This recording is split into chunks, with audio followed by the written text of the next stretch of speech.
now a lot of people are saying, why are we playing the organ today? First off, welcome to Late Night Magic. I'm Chief Fitzmagic, joined as always by my compañero, Piano Rob. Why are you organ Rob today, Piano Rob? Well, we're going. This is our first full kind of sports show, right?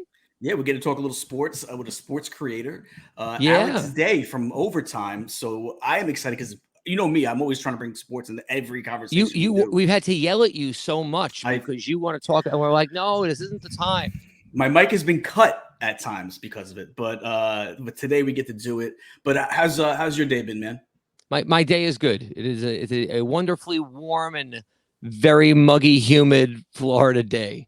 It is up here in New York as well. Yeah, no hoodie today because it's just too hot. I usually always, you know me, I always wear hoodies all the time. That's true. I've never seen this part of your neck. I've never seen it. That's because I got that scar, man. Yeah. But I'll tell you what. I don't know if you ever tried it.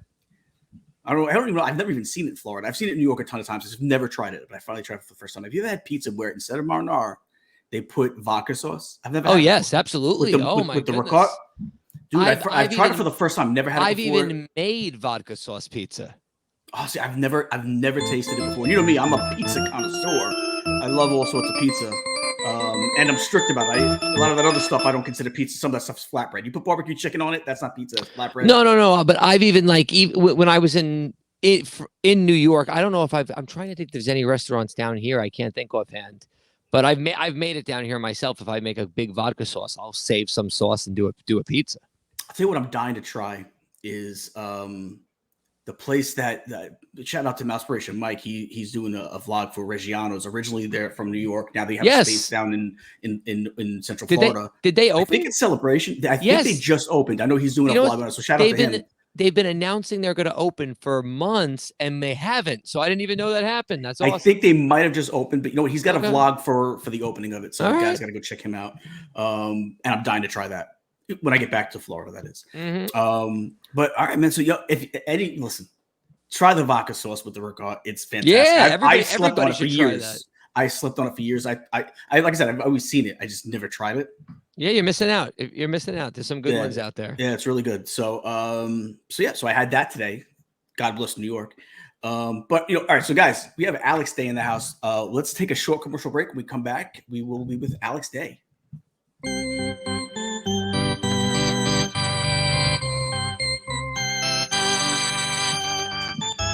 Cute. Oh, Winnie the Cute. Rawr, Jurassic Cute. You're not trash. You're cute. This is Sammy. Sammy loves Disney ears. She loves ears so much, she makes her own. Yeah, 3D ears. Want to see her do it? Let's check it out. Here she's making bows. Here she also makes ears. And sometimes she makes ears with bows. Any kind you want. People have been seeing her with her ears and they're saying, hey, can I get me some ears? Pow, yeah, you can. Here you go. Now Sammy's making ears for any occasions. Ears for dogs. Ears for spooky stuff. You name it. Ears for any occasion. And it's all happening at JSA Creations. JSA Creations. Just ask for Sammy.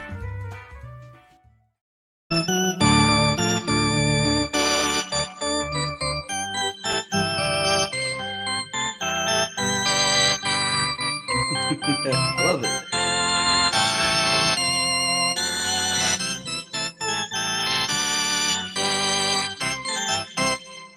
You know what, Rob? I think I'm going to shave. Okay. Oh, well, I don't know. What would you want my response to be? I'm just. What do you think? I have no idea. Can I be honest? I don't know what your face looks like. Is it worse? Is it or better? Is it? I feel like I look Amish. I got to at least trim it a little bit. I feel like I look Amish. You put one of those hats on me. I'm Amish. You look like a Jimmy Neutron's friend. I don't know who. I know Jimmy Neutron. I don't know which friend you're referring to. You look like his friend. You look all right, well, without further you look like a Yukon Cornelius from the original claymation Rudolph. I've had that before. I've gotten that before. Yeah, silver and gold. Guys, let's welcome our guest Alex Day to the house. What's going on, man? guys? How you doing? I'm doing great. How are you guys doing? Gene, the beard's looking great. I feel like I gotta shape it up a little bit better. Like I went to a new barber because I'm out of town, and I feel like they're supposed to taper it down a little bit. And they left it too bushy up here. And like I said, I feel like I look like I'm Amish. I should be in like Lancaster County. Yeah, This yeah. is why we brought you here, Alex. This is why, to discuss Gene's beard. He's very well groomed. I feel like he might be able to have some good grooming tips. Well, it's funny you say that because I was letting a little playoff beard go with the Rangers playoff run. I saw that. Rangers got bounced. I had to get rid of it, so I'm starting to grow it back now, just a little something. But the ultimate goal was to get it like. Hey, did I lose you guys there? Yeah, there we go. We got you back. There we go. There you go. Yeah, I had to get rid of it once the Rangers got bounced. The goal was to get it like how yours is right now, Gene, but didn't get quite there. Well, hopefully next year. I feel like they're getting closer and closer every year, right? They got a good young team ahead of them. So. Oh, absolutely. Absolutely. So you grew up loving sports, right? What is it like now to grow up loving sports? Me and Rob could say the same thing, but you get to work in the industry of sports. Like obviously you're not playing, on the field, but doing all the other stuff that is so fantastic in the world of sports. What's that like? Yeah, it's amazing. Like it really is. And I would say when people ask me about that, I say it's amazing if you love sports in the way that that kind of I do, or other sports fans where sports are 24/7. I do football, I do baseball, basketball. It's really all year round. So, I wake up every morning and I'm excited. I'm excited to do it. I have kind of put my whole life into this. But I love it. So I wake up excited to do it. And it's really cool to now kind of find myself in the world, not just watching that world. Yeah, I get that. And you started off, you were originally in high school, you were a baseball player. College, I believe you played as well, right? Were there ever thoughts of being able to maybe make that leap to the pros? No. Like you had just joined the run at the time, pretty much. Yeah, I was always a pretty good athlete, but I always when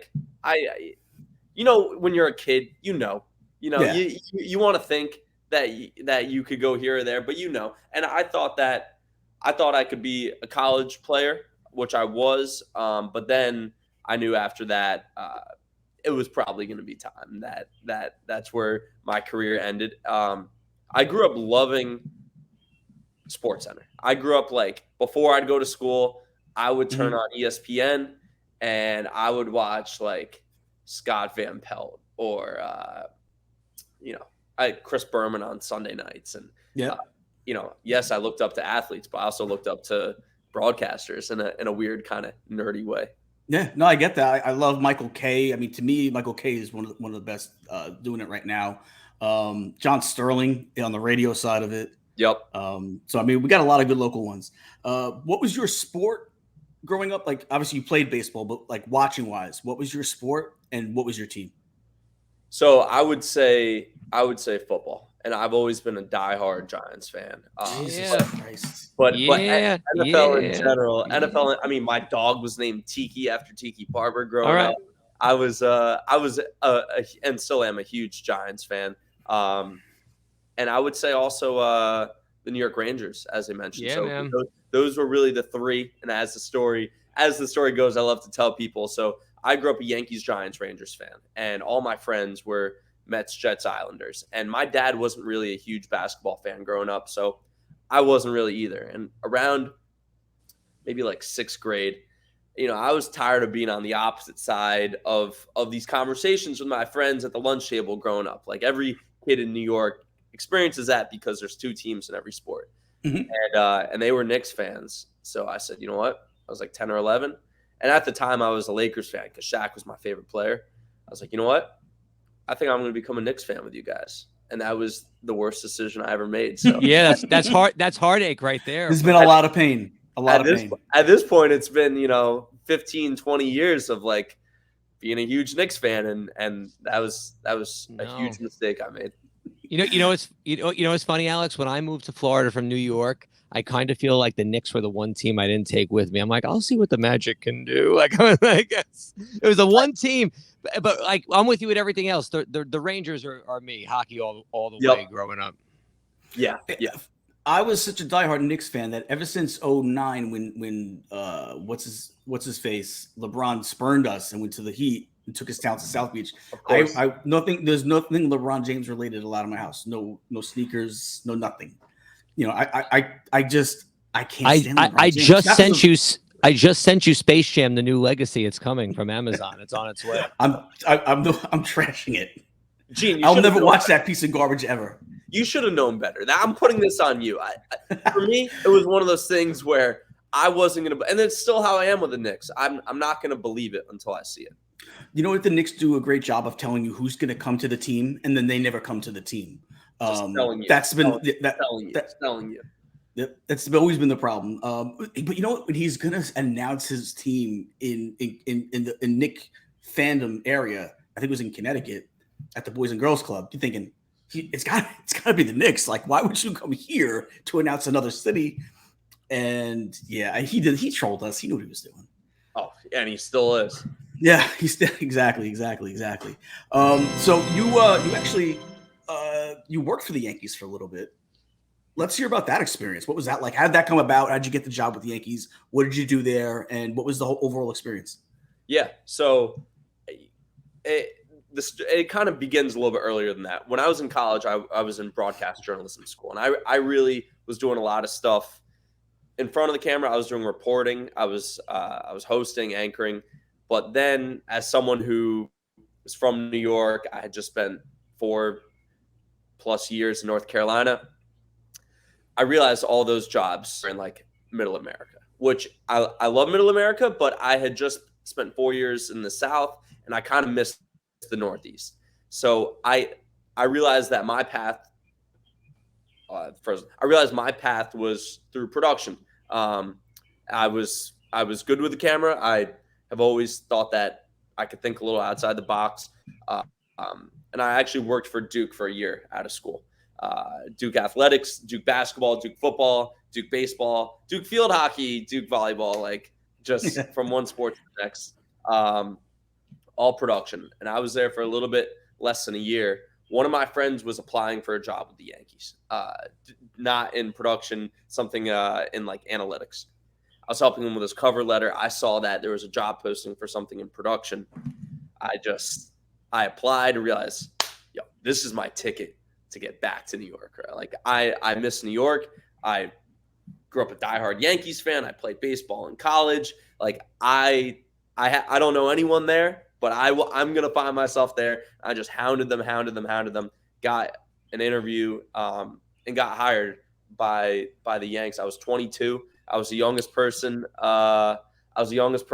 In their department. So it was their video team. So it wasn't for the Yes Network, but it was for the organization. So my office was at Yankee Stadium every day, which was something that at least for like the first year, that never got old. You're going through every morning. Yeah, man. And, it was the dream. It was the dream. Yeah. Did you get to meet any of the players when you were there? Like, what years were you at the Yankees? Yeah, so I was there from 2017 to 2020. I got furloughed during COVID, but basically what my job there was, it was really to like come up with features with players. So not just highlights, not stuff where it's like, hits an RBI double and comes around and scores, but like, hey, how do we turn these guys into something that like fans care about and like feel like they know? And it was a cool era. Yeah, man. When the baby bombers were coming up, like Judge and Sevy and Sanchez, Bird, pour some out for those who aren't with us anymore. But yeah, I got to know a lot of those guys really well. Didi Gregorius was one of my good friends while I was there. Worked with Judge a ton, Stanton a ton, CC Hicks, Glaber. So yeah, it was really surreal at times, just as someone who grew up a Yankees fan, like being in the locker room during, they clinched the division and they're popping champagne and I'm in there filming stuff. That's cool. Really, yeah, man. Really, that's a awesome. dream, man. Right? Special memories. Yeah. Did you ever get to meet any of the old Yankees from when we were kids, like the 90s Yankees, any of those guys? Yeah. And what I always tell people is like, I'm not going to get starstruck over Aaron Judge or something. Not because those guys are amazing and stuff, but you can only get so starstruck with someone like around your own age. But when it was the 90s guys, yeah, like who? Mo. Oh, Yeah. Mo. He's amazing.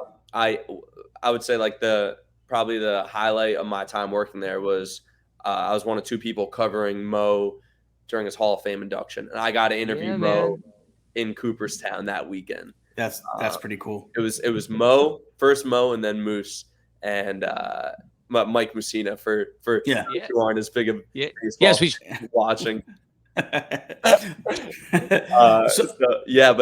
the 90s guys, Jorge, Tino, I got to talk to some of them more than others, but when Alex, walks in a room, I'll share a story that nobody would care about except maybe people like us, but I think you would actually appreciate this. So I was playing in one of the piano bars down here in Florida. Yep. And it's a big room, and I see this guy right on the rail, and I'm like, I know that I know who that is. Like I'm like that's Bernie Williams. I know that's Bernie Williams. So I asked the server who's serving him. I'm like, because I'm pretty sure she has a credit card. I'm like, is that Bernie Williams? And of course, she's super young. She doesn't know who the hell Bernie Williams is. And he happened to be down here. It's when he was doing his guitar thing. So he was like playing some of the House of Blues. So I'm like, I got to go say hi to Bernie Williams.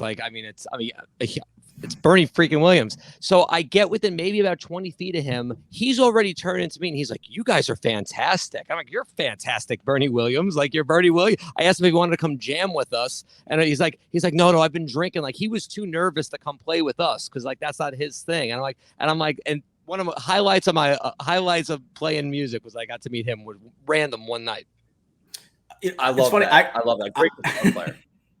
Yes, I got a good story. How I almost got ran over by I forget who was the guy that was David Wells.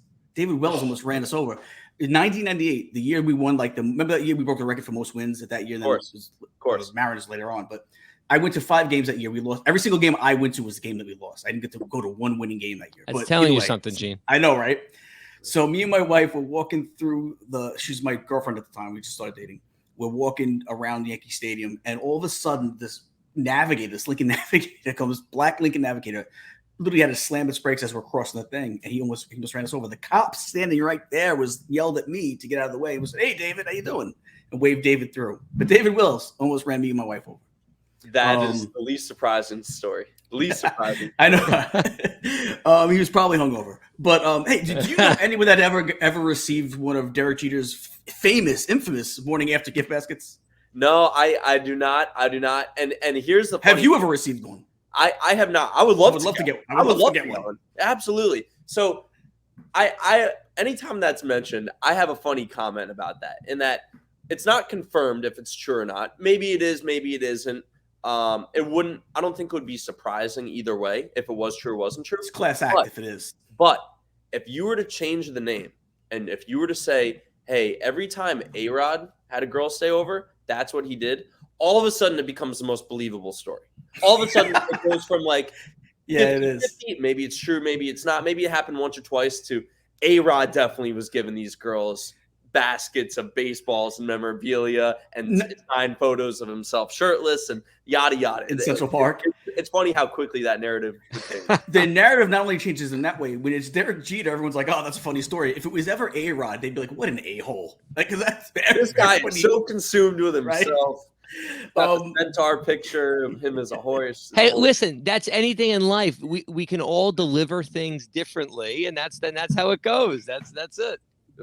Listen, and that's a huge part of getting older, I would say, realizing that you could pull off certain things that or you can't pull off certain things that other people can. Both ways. That's a good point.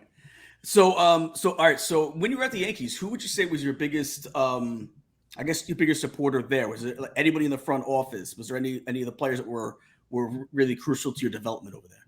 Yeah, I would say there were a couple. My boss at the time, Brandon Mim, who's actually now the head of video at Barstool, he stayed on me big time. I was 22. I was raw. They definitely took a chance on me. I would say, as I mentioned, Didi was great because there's a certain comfort level that you have to get to working with athletes, and things go slower when you're starting out, and there's just a certain development process. And he had a level of patience that kind of let me get my footing as the more I did it. And also, I would say Brian Cashman. I actually worked with him a decent amount. What I always loved about him was he was always better to work with and nicer than a lot of the people who would normally be like, I don't want to say his assistants, but like people who are helping him out. And, that sent a really cool message to me as someone who's fresh out of college. Like, that's Brian Cashman. And there shouldn't be an expectation of people who are in higher up positions just kind of big leaguing you because of who they are. I'm thinking to myself, like, if Brian Cashman could not be a dick to a PA who's 22, that's kind of the standard. And I always liked that about him. And he was, that's a guy with very little filter who's a fun guy to share a beer with, for sure. Yeah. He is the most underappreciated GM in sports history, I think. I don't think he gets half the credit he deserves. And there's always an excuse when he does something good. Everyone's, oh, he should be able to do it. You still gotta find. I mean, look at some of the talent that he's found, some of the no-name talent that he's found that they came here and they were huge. I mean, one after another. And that DJ LeMahieu was fantastic. And people may have already known who LeMahieu was, but everybody wanted Machado that year. Everyone was, we pass a Machado, we bring in LeMahieu, everyone goes nuts. I'll be honest, me included. I was like, we could have signed Machado, we bring in LeMahieu. LeMahieu had like a great couple of years. I know he's having a little bit of a down year the last two, but when we first brought him in, he was better than Machado those years. MVP candidate, yeah. Yeah, so he's always been able to find. Obviously, I would love him to be better with his pitching. But even with that, he's right now the pitching staff looks really good, and he's the GM, so we got to give him credit for that too. So, and before we get away from it, just because I know our viewers like to take those the little things away, but you can tell a lot about somebody the way they treat the people that are lower than them in a business sense. Like, you could see how these people will treat their peers, but when you see how somebody, I had a boss, we always joked you don't go out to eat with him because he treats wait staff bad. And you can tell a lot about a person. There is no level you reach that you shouldn't be kind and patient with other people, and I think that'll only get you further in any career. 100%. And even when I haven't been with the Yankees now for close to 2 years, when they make moves and stuff, I think he's just a normal guy. This is a normal dude, and it's easy to point the finger at a lot of people, but in my mind, I kind of give him that slack if I don't like a move, because I remember. Yeah, great guy. Yeah. So how did everything come about with Overtime? You're at Overtime. How did that whole thing develop? Yeah. The last, I would say, year and a half, craziest year and a half of my life for sure. So I was with the Yankees. I got furloughed in August of 2020. Somewhat expected, but also weird timing. Like, I thought I was going to get furloughed earlier or after the season, but then they come back playing baseball, and then I got furloughed then. A little weird timing. Yeah. I got furloughed, and sports industry was just shut down. It was really shut down with COVID. Kind of coming back, kind of not. Where do different companies stand, whether it's media, leagues? So while I was just doing little jobs to, keep things going, getting unemployment checks and stuff, I was creating videos, and they weren't doing shit. Can I curse on here? Try not to, but it happens. We're all cool. They weren't doing anything. And it was really like that for months. I was putting them out consistently. Yeah. Nothing. I started leaning a little bit more into TikTok, because I realized that app is created where the cream rises to the top. Yes. So for instance, the first video I ever put out, which was something that was much more suited for Instagram, I put it out on TikTok. I had just created an account. I had 0 followers. I was following 0 people, and it got 5,000 views. And I'm wondering how does that, if you did that on Instagram, no one would see any, it just wouldn't be seen. Kept doing it. Nothing was really happening. So from August to then January 2021. I remember the day too, because everything kind of changed. Like January 19th, I had 422 followers, which this was less than a year and a half ago. And I just started leaning. I created this series that I call Bar Talk. So just open it. It's, crack a beer open, answer 6 to 10 questions, just like, which quarterback would you rather have? Are these baseball players a Hall of Famers or not? Who would win in the slam dunk contest? Fun bar topics that, just straight opinion. Mm-hmm. There's no right or wrong. But just try to capture, like, these are the conversations that sports fans like to have. How can I make it like as if the viewer is just in the room talking sports? And all of a sudden, the page took off. And I kept doing a lot of those videos, so the page kept growing. And then as the page grew more, I started to be able to do other types of videos because now I had a bigger audience. And the stuff that wasn't working before was starting to work because now I had people who were watching it, and it just kind of snowballed. So that happened from January to May of 2021. Overtime reached out to me in May thinking they were thinking about starting a sports betting vertical. I started it last July. And I'm coming up on 1 year there. So it's been a crazy, crazy year and a half. That's awesome, man. I love seeing people that took that pandemic time and created something. And we talk about the social media apps all the time and which one works best. TikTok, I would say by far is still the most organic. If you're putting content out, they will give all your videos at least a chance to see if people watch it. Whereas the other apps, you got to pay to play on those apps. If you're not paying for advertisement, they're not pushing your stuff. Yeah, absolutely. 100%. 100%. And the other wrinkle in the story, which is just, it's weird how these things happen. So that January, I was actually living with my longtime girlfriend. I'd broken up with her. Tough time. And I moved back home because she was here in the apartment. And because I was home with my parents, I was having my dad come up with the questions, and I would have never started that series if I wasn't back home living with my parents for a couple months. Yeah. And it was a wild time. It was a wild yeah, time. Man. You never know what leads you. Yeah, you never know. You never know. So you know what? You're at a ton of events. I see you were at the draft, a bunch of other things. Which has been your favorite event to be at and to cover?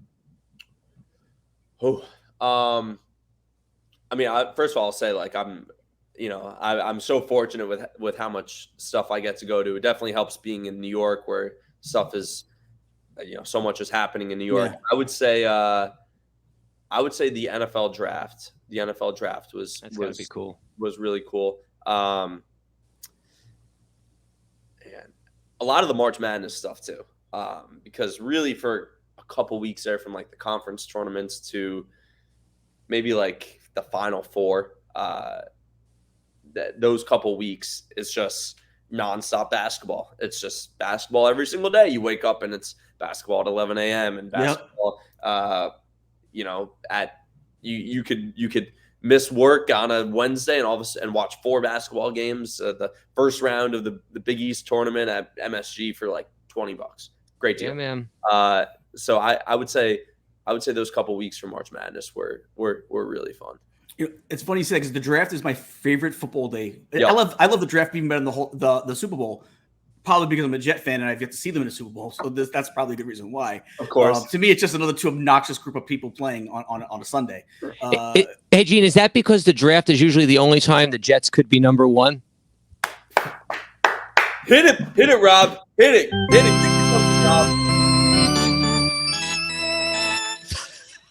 Yeah, I have no. I'm so sorry. I'm so sorry. I'll tell you what, we nailed this year's draft, though. Did we not? We nailed this year's draft. Both New York teams nailed it. I think so too. That's our Super Bowl. But the other thing that I love too, one of my other favorite sports days, is that first 2 days of March Madness, where it's like basketball from like 10 a.m. to like 10 p.m. You just turn, and it's on like 15 different channels. I think it's on. They even put them on True TV. I mean, they're everywhere. 2 of my favorite days is the draft day or draft night now, but I watch the whole draft. I love all 3 days of it, and those first 2 days of March Madness, where it's like, you get to see some of the Cinderella teams come out of that. I know this year Kentucky screwed everybody up. I think it was Kentucky that they were the number 2 seed that they busted everybody's bracket this year. But those are like two of my favorite days in sports all year round. But that's got to be. I mean, yeah, to be able to do those events, man, that's like that's got to be insane. Yeah, I don't take it for granted at all, and it's funny because of that, I go to these things and there's like a certain almost like a certain pressure to come back with stuff because I'm like, yo, I can't screw this. Like I get to go to these things for work, like I gotta treat it as such, so they let me keep coming back to these. Yesterday, I went to the Yankees game, 1:00 on a Wednesday. That's not normal. So if I do that, I'm trying to come back with like 5 to 10 things, and I'll hope to get probably over 500,000 to 1 million views from one game. So and everything's content. That's what it is. You never know how to everything. Yeah. And this is pre-recorded, so a lot of people don't realize that was what was the A's 5-3, a 2-run shot by Judge, a 3-run shot by Stanton. I mean, you could pretty much pick any day on the calendar, and there's a good chance that Judge hit a home run that day. And I bet on both of them to hit home runs. Oh, did you? I was going crazy. I was going. That's a good score. That's a good score. Let's talk a little. We got the trading deadline coming up. I think this airs before the deadline. Yep. Who do you think the Yankees make a move this year? I do. Well, I think they have to, not because they need to, but if you have the expectations that they have, you have to do something. I think in many ways they've gotten lucky with health, so that's got to be something that Cashman takes into for the first time in a long time. First time in a decade. So they'll probably get a pitcher here, pitcher there. The one thing I would keep an eye on is shortstop. They have this kid Isaiah Kiner-Falefa. He's good. He's good, but I would say he's no better than average. He doesn't strike out that much, which is nice. It's a nice change. He plays very solid D. He's probably not probably not gonna wow anyone, but he won't make that many mistakes. Hits like 265. He's solid, but if they can go out and get a big shortstop on a expiring deal, or has 1 year left, that could be a place where they look to upgrade, I think. You know what I'd love to see them go after? Who I think would be fantastic in New York because he's just on a bad team? Frankie Montas from the A's. Yeah. He's 3-7 or something like that, 3-8. But on the Yankees, he'd be 12-2 on the Yankees. His ERA is like 3-something, but they never give him run support. He'd always have had the run support here. He'd have a better bullpen here. He would be 12-2 if he was a Yankee. I'll add on to that. I could see them making a package deal for him and Laureano, and have Laureano play a corner outfielder spot because, you have Judge in center. I don't want to see Gallo in October. I don't want to see Gallo in July. I don't want to see Gallo ever again. He's like a nice guy, and he's been snake bitten, but it kind of feels like Sonny Gray all over again. It does. It's exactly what it is. I was excited when he came here. I said, "Hey, you know what? Yep. He's going to be good in New York. I feel like he was perfect for the Big Apple. Not Italian guy in the Bronx, right? It was perfect, and it just never happened. And you're right. I think he'll go somewhere. I think he'll be fine wherever he goes. But he's like untradeable right now, it seems, at this time. But his values couldn't be lower right now. But like you said, same thing as Sonny Gray. Sonny Gray, and he pitched well after he left. He's been great. Cincinnati. So all-star. So who is some of the? I know you had some really cool. I see the one you did with Gronk. Gronk seems like a riot. Who has been one of your favorite interactions athlete wise? Man, so the draft was cool with Thibodeau and Gronk and some of those guys. Last week Dominique Wilkins was one of the coolest guys I've ever got to meet.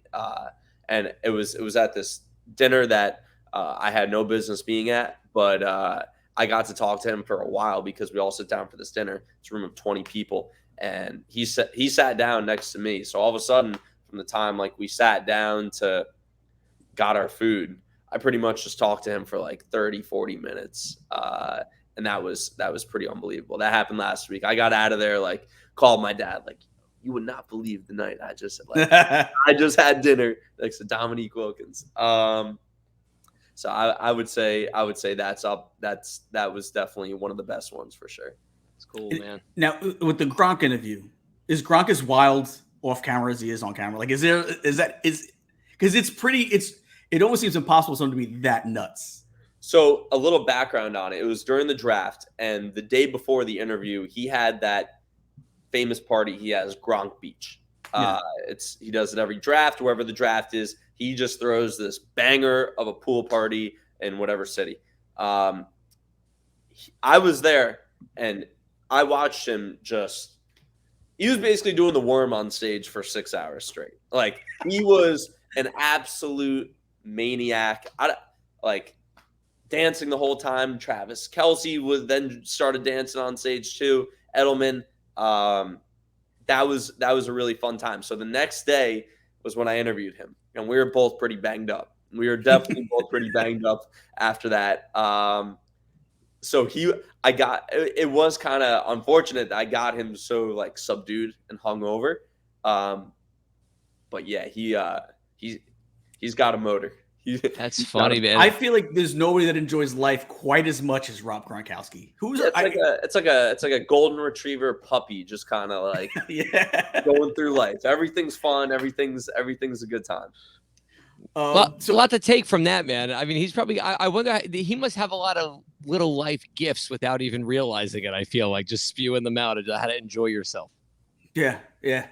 How do you come up with your what's your process as far as like coming up with your questions, your material, stuff you want to post? How do you go about that? What's your creative process? Yeah, I think a lot of, well, in terms of, I'll start with the second part actually.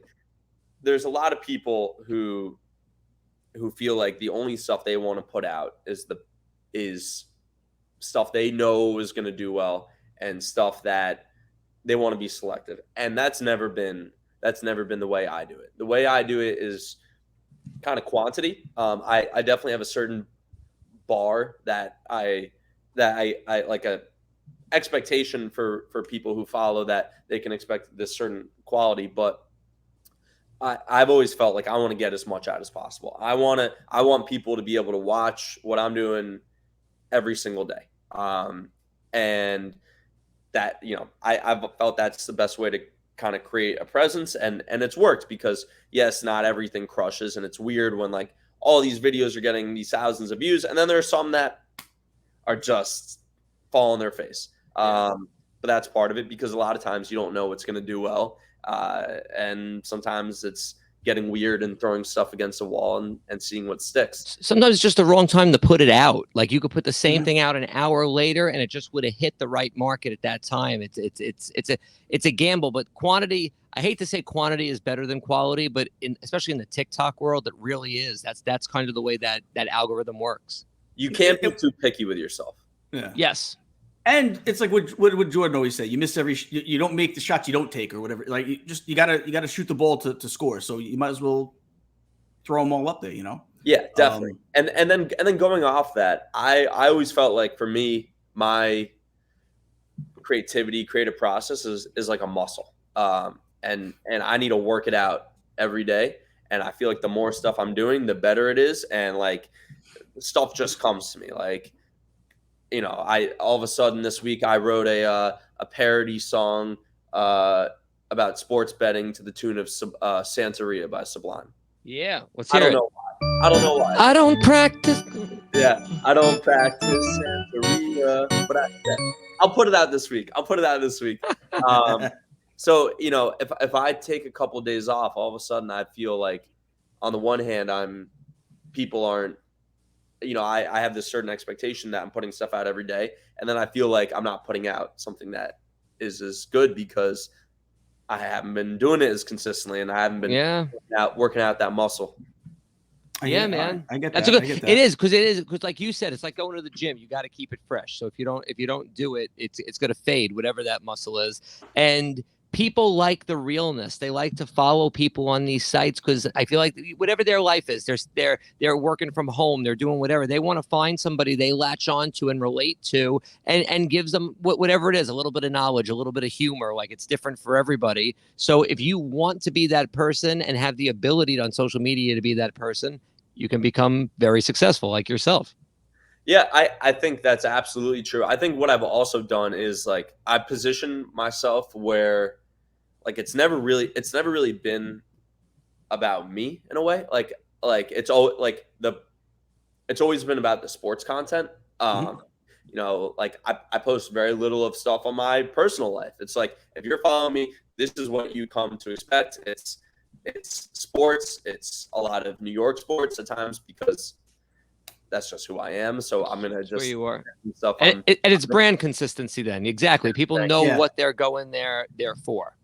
Exactly, and with that, then then there's more like, okay, in Vegas for the draft, or you know, out in Los Angeles for Super Bowl week. So it kind of goes into that. But I've always felt like, for me, the part of this that isn't really an accident is that I'm just a huge sports fan. So, like, if I have this knowledge and this ability to put it out in a way that's creative that other people can't, like, that's the differentiator. Like, it's not, it would be really, like, egotistical to think that it's me, like, yes, I understand it's me doing it, but it's like the product in many ways, and the ability to tell it and put it out is kind of, that's really the product. It's more about the sports. Yeah. I get that. Now, do you ever have any thoughts about maybe going back to working for a franchise? Would you ever want to go back and do something similar like what you used to do with the Yankees, with either of them again, or with another team from another sport, anywhere? Do you ever have any visions of going back to a franchise? I would say probably not. Well, I would say maybe. Like, how I've tried to position myself in the last year, as things have kind of taken off, is I've always tried to be somewhere in the middle, where I don't want to do anything where all of a sudden I become unhireable by a traditional TV or league or something. But on the other hand, like, I either want to be the professional guy on the internet or the cool guy in traditional media. I want to be somewhere in the middle.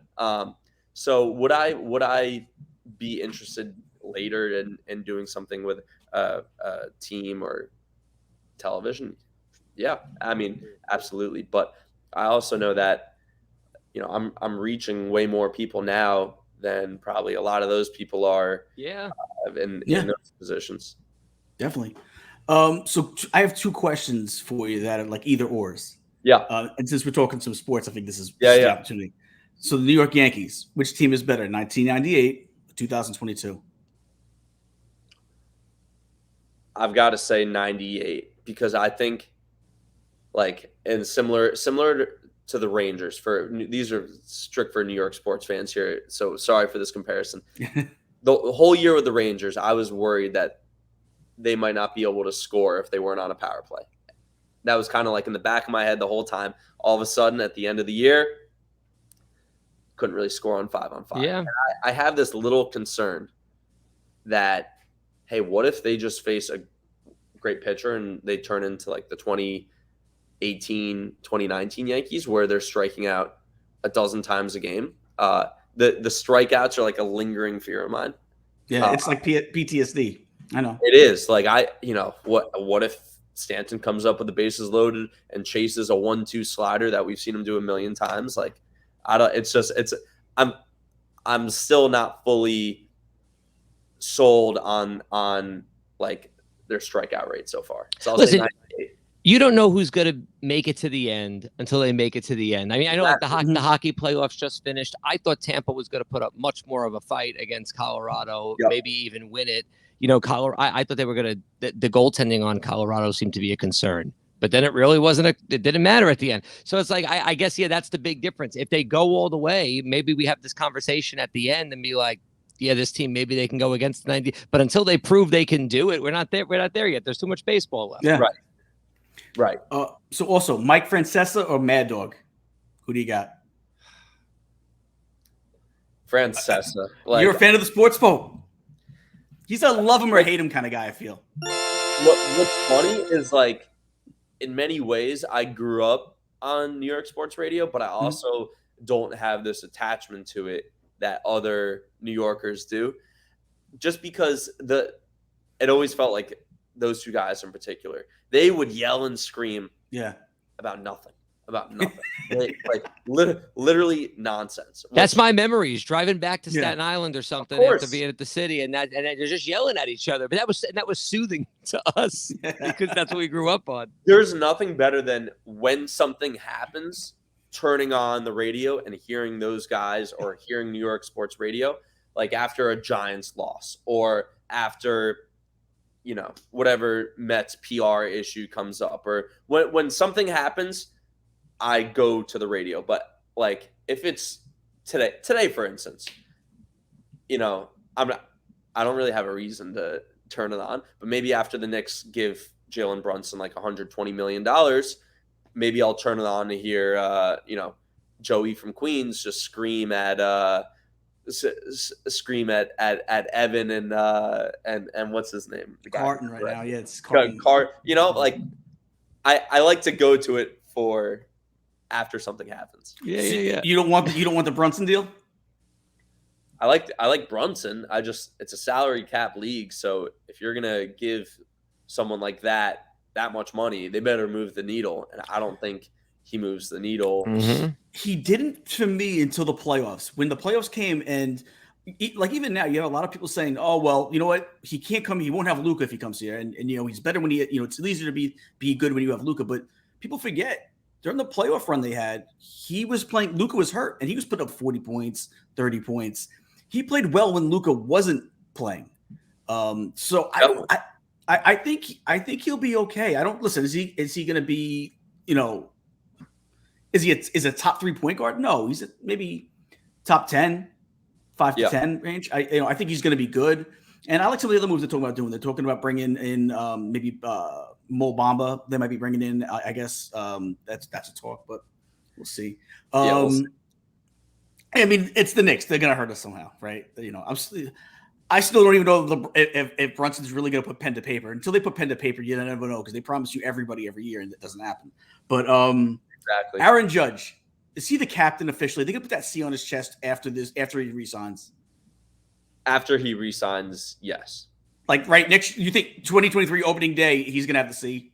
I think that the press conference after he resigns is when they give him the C. He's the face of baseball, not just the Yankees. He's the face of baseball. I said that recently too, and I got blasted for it, but I stand by it too. I know some people trying to put Ohtani in that mix, but it's Ohtani's fantastic. Judge is the player that I think we can all look up to. He's a class act. He when healthy, there's nobody I want at the plate when healthy more than him.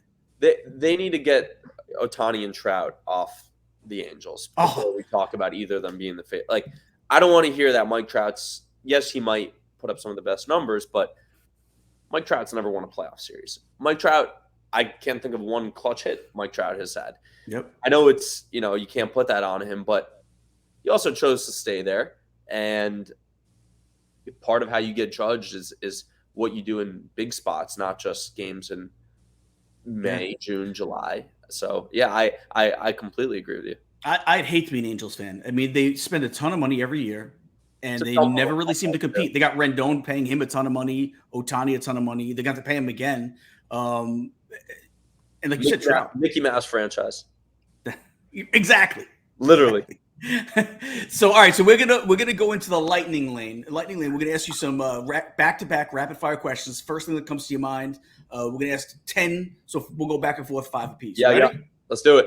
All right, lightning.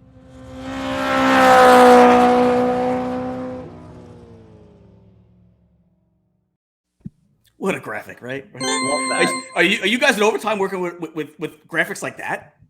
Oh, not as good as that. That was funny. I was going to say. All right. I feel like I'm at MSG right now. All right. Favorite late night snack? Popcorn. We get Nice. popcorn a lot, Rob. We got that. Yeah. So yeah, recently. Yeah. Microwave popcorn. Yeah. All right. Little pop secret. All right. Last song you listened to? Last song I listened to was it's an oldie. I was listening to My Sharona. Yeah. Oh, wow. All right. Get that midday juice, you know. If you could only watch one sport for the rest of your life, which sport would it be? Football. All right. All right. Who's your favorite band or musician? Jay-Z and Dave Matthews Band. Nice. Two contrasting groups, right? Yeah, But- Covers a lot. I like that. Yeah. I just saw Dave at Jones Beach this week. Yeah, I saw he was just playing. Yeah. That's awesome. Good show. Yes. All right. Let's see. One athlete that you've never gotten to watch play live, but you need to see. Wait, that I never got to. You've never seen an athlete before in your life yet, and you need to be able. Who's that next athlete that you've never seen live, but you want to make sure you get to see soon? Oh, I see. Joe Burrow. Cool. Oh, that's a good one. All right. What's your favorite food in general? That one meal you'll always have. Yeah. It's basic, but like, I love steak. I love steak. That's not Doesn't even need to be a nice steak. Just steak. Just a slab of meat. Steak is comforting for me. Mm-hmm. All right. Any gravy? Any like peppercorn gravy? Yeah, but No ketchup though, right? Oh no. Firmly no ketchup. Firmly no Okay. ketchup. What is one interest or hobby that you have that people would be surprised that you have? So I'm a huge music guy. I'm kind of a music nerd, hip hop, classic rock. I play the tenor saxophone and alto. Oh wow! Yeah, I play the sax. You still play it? Oh yeah. That's awesome. You guys gotta have a jam got it right session. I played tenor Oh, in wait, you got jazz froze right band. there. Yeah, no, I was in played jazz. tenor sax in jazz band, but I have not picked it up in like 20 years now, even though I've been doing all this other stuff. It's so funny. That's awesome. Yep. I was in jazz band in high school. I'd go from band to practice. That's Very awesome. cool. What's a big thing on your bucket list? The biggest thing on my bucket list would be to see the Rangers win a Stanley Cup. Wait. So wait, I'm not sure now. I feel bad asking this. How old are you? I missed it by 10 days. Wow. So what's Sneaky young. my father, his first and only cup was that one, and I was 11 for that cup. I actually went to game 2 of that series, which they lost, and I got to meet Rod Jobert that night, which was amazing. And I don't know if you would know him. He was a sportscaster back then. Sal Marciano was the sportscaster. I was in the same elevator with these two guys, and I barely knew who either one were. I was 11 years old, and that was it. And then the stupid strike happened, and that's why that team fell apart so badly for that next half season when the Devils won. Yep. Ah! Yep. I was born in June of '94. I just missed it. And you just missed the big OJ ride. Knicks Rockets that month. You know, Rangers win the Well, cup. we try to forget that. John Starks was awful. That whole 30 for 30 is wild for me in a way where it's like, wait, I was born this month, and this is like one of the craziest months in sports history. Yeah. So you'll probably appreciate this. So the 2012 Giants Super Bowl win, like I joke with my kid because he was born in November. So like you're alive for this many days and you get this Giants Super Bowl and you may wait forever. And now he's a Bucks fan anyway, probably just to get back at me. Hey, to this day, background on my phone is me and my pops at that Super Bowl right there. That's awesome. Yep. That's it was awesome. After the one in 08, watch on TV. And my dad was pissed we weren't there. It was because if you think about it, you're paying a lot of money, and you're paying a lot of money, and you go when they lose, and it's like. So and it's funny you said that. I almost got tickets to the Tampa Rangers game. I saw them earlier in the season, and I almost got it to the last one, and I didn't do it. And then when they lost, I was so glad I didn't. And don't get me wrong, it's not as bad here. For the prices, I think at that game, if I wanted to be in the nosebleeds, I probably could have got in the building for like $300 if I just wanted to be in the building.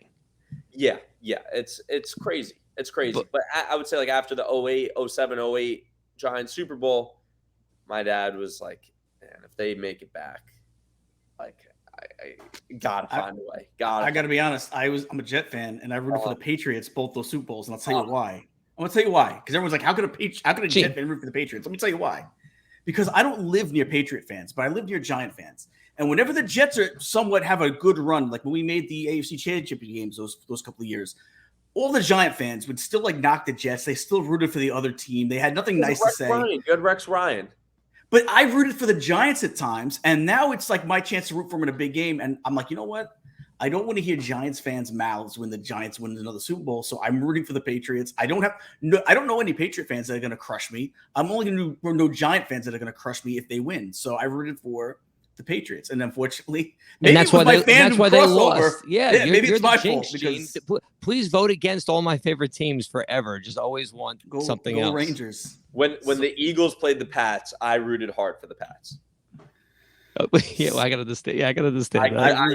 I rooted for the Eagles that year. I think. No, I rooted for the Pats. I did root for the Pats. Yeah, Eagles. At that point, I was just rooting for greatness. Guys, maybe this is nuts, but sometimes I just watch the game where I don't care who wins. Football will do that to you at times because of. Sometimes I do that. I just like to watch the sport. Sometimes if I don't really have a dog in the fight. I always have a dog in the fight, but not because of any. It's who did I put a couple of bucks on? Well, that's different. That's different.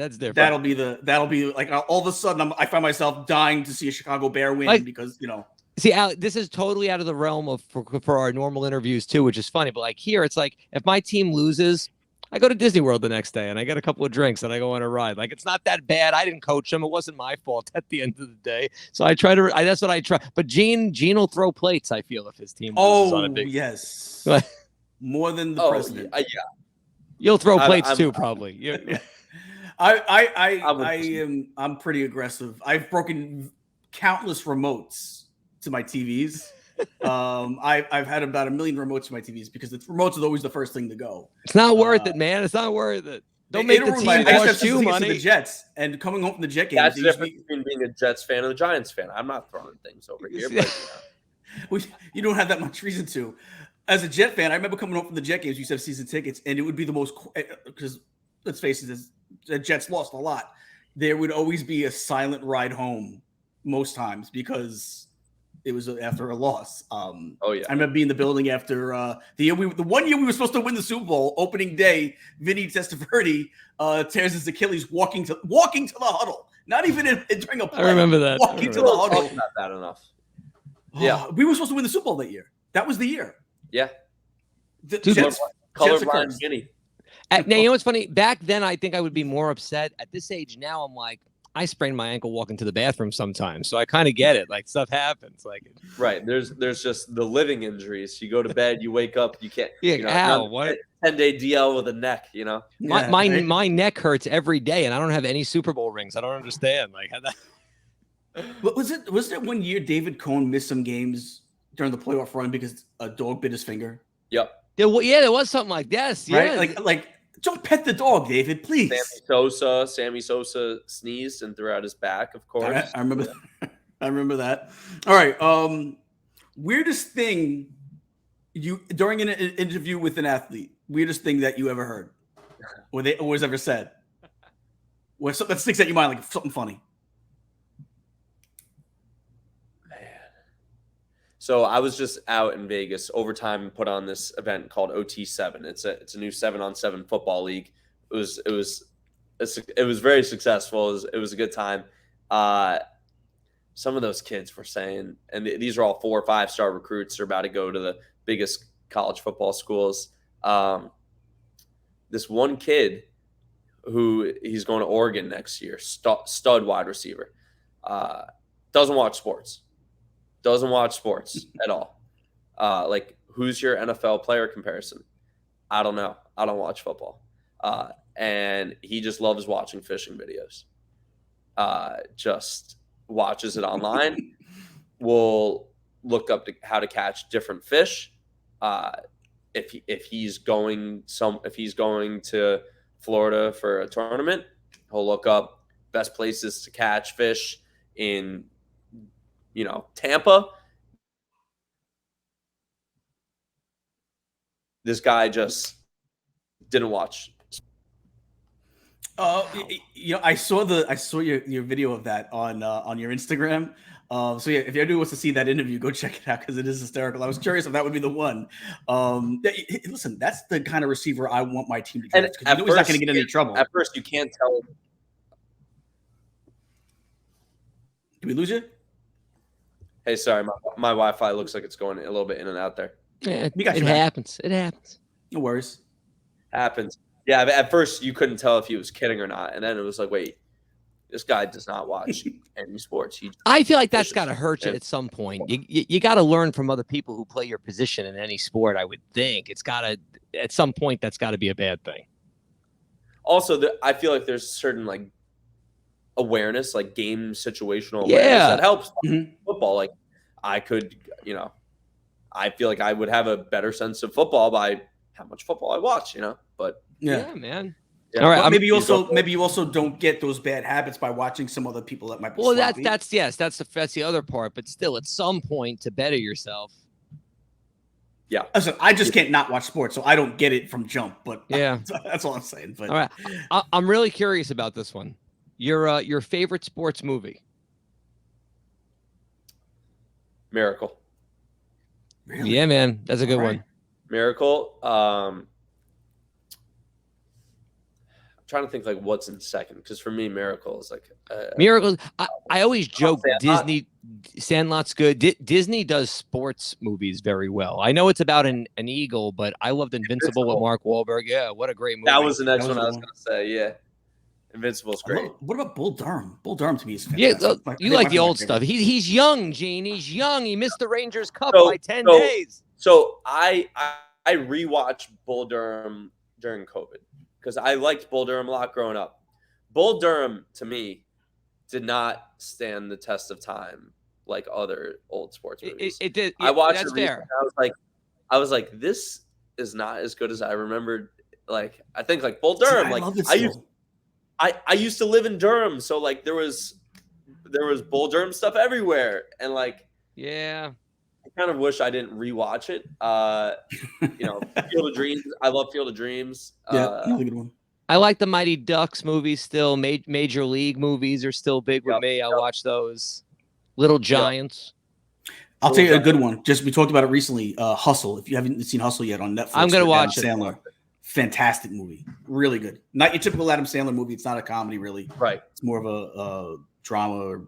I heard the cameos were really good in that. A lot of cameos but like well most done. actually did pretty well. Like they didn't just like the acting even from the cameos was pretty good, which is fun. Yeah. No, I thought it was really good. Good cast, well written.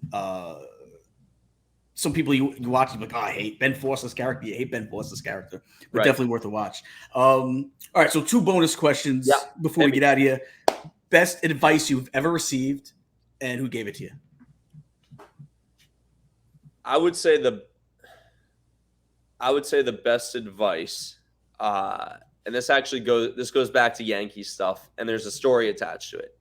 I had just started on the job with the Yankees.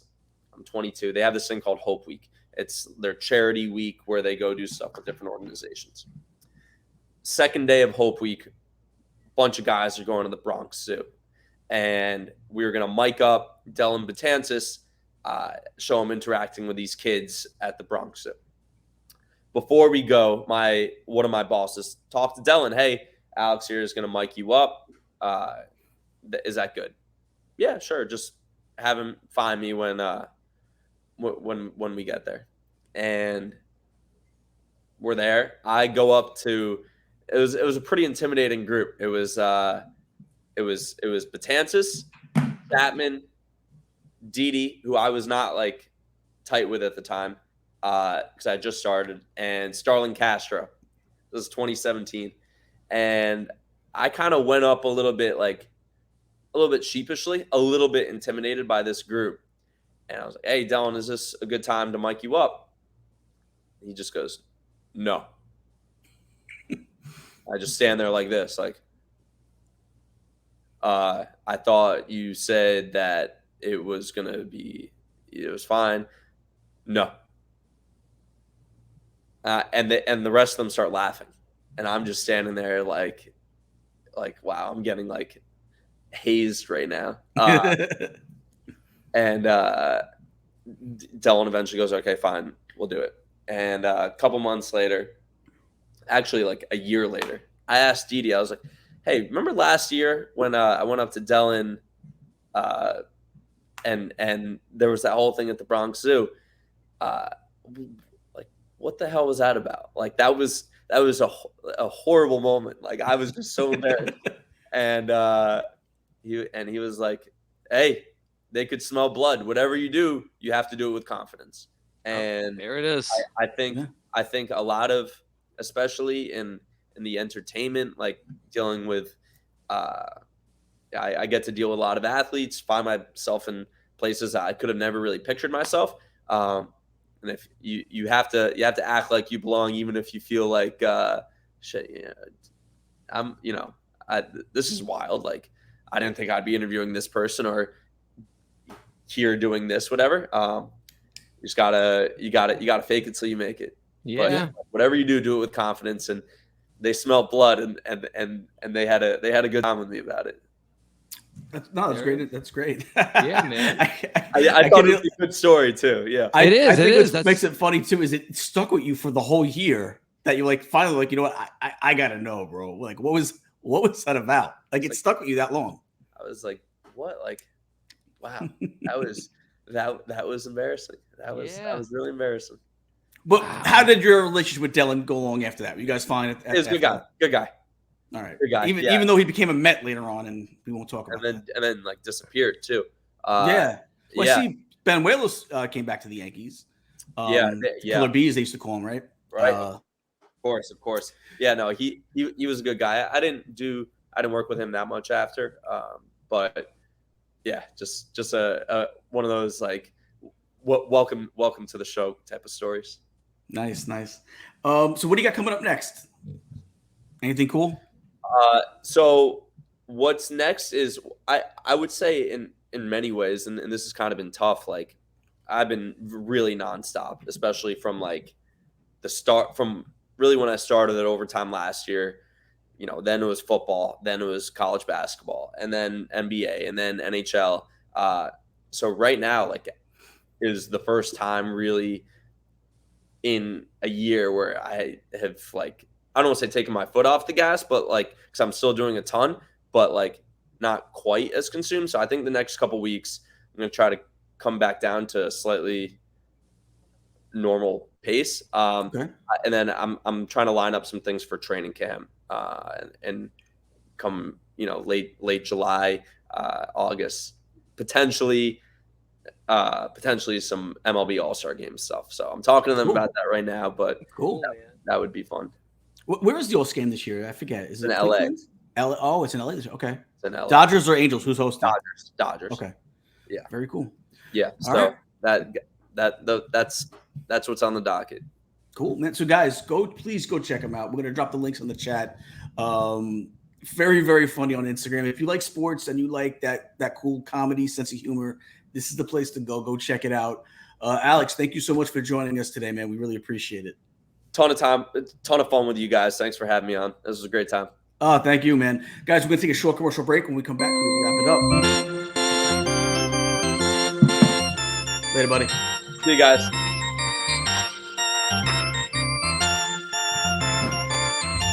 Cute. Oh, Winnie the Cute. Rawr, Jurassic Cute. You're not trash. You're cute. This is Sammy. Sammy loves Disney ears.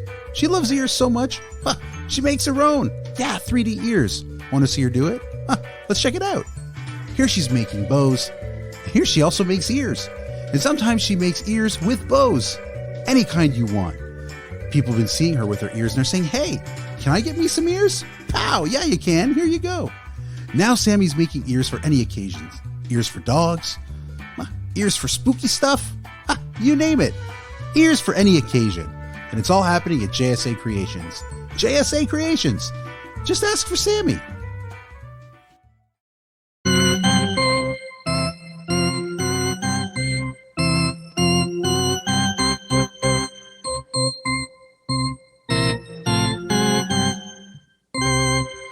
So good stuff, man. I love being able to talk some sports, right? Isn't that like the ultimate? Be able to talk a little entertainment, a little sports. I love it. Love it. I love you know me. I love me some sports, and we don't get to talk sports often. So this was a nice change. This was a lot of fun. And and Patty, I didn't even realize that he put in the private chat. He said, it was a navigator with David Wells. He's right. I forgot he was with me that day too. He was there as well. Funny. So yeah, you said a Lincoln.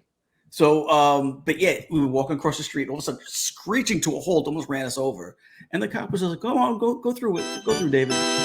So it's nice to be David Wells, I guess, in 1998 in New York. Yeah, so, yes. The year of his perfect game. Against who was it against? I forget now. I don't remember who it was against either. I know Coney threw one against the Expos. Oh, the Minnesota Twins. That's who it was. He threw it against the Minnesota Twins. But I digress. Fun interview, guys. Make sure you go check him out. He's got a lot of really cool sport content and funny too. So Piano Rob, let us know what you got going on. I know Facebook. We got to check the Facebook. Yeah, man. It's the same. Check the schedule. I'm not planning on going anywhere crazy. I'm around. We're hitting the parks. We're hanging out for the summer. Kids are getting ready to go back to school at this point. So yeah, man, that's what's going on. But check Piano_Rob on TikTok and Instagram, and we'll go from there. All the stuff. And make sure you go check out that TikTok. He's doing this thing on TikTok, guys. Guys, we want to thank our producer, Patty Puddles. We want to thank the chat. We want to thank our subscribers for taking this journey with us. We want to thank the mods for keeping the chat fun, friendly, and safe. And yeah, I guess with that, can I get a little... You were playing Santeria before. Can you play a little Santeria? On the way out with the organ. So guys, have a great today, a better tomorrow, and we will see you next time